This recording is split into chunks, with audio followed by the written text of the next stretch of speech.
I'm Liz Hernandez, and this is a Wordaful guest episode with TV writer and author Rafael Agustin with the word vulnerability.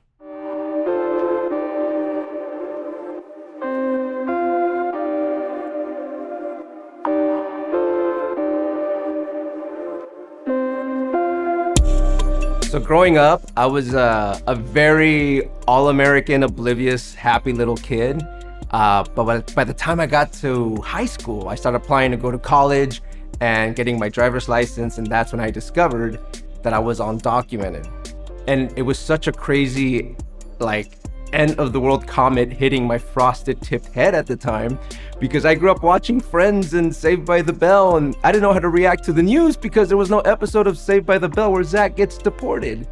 And I got very depressed and I didn't know what to do with my life.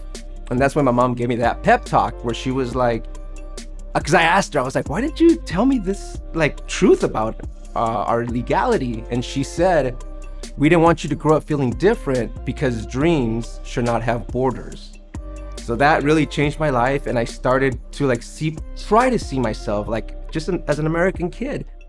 But with no financial aid, with no direction in life, with no support, I went to the only place I could go, and that was community college. And in community college, I met this mentor of mine who gave me the great news that I was selected to represent my school at a speech and debate tournament in Prague. And my heart dropped in her office because if I win, I wouldn't be able to come back into this country. But she was such a great professor to me, and she was so loving that I finally decided to tell her, the first person in my life that I ever told about my legality. I came out of the shadows essentially by telling her the truth of my immigration problems.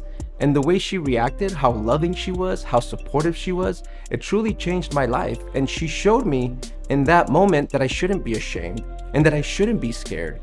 And she allowed me to be vulnerable for the first time.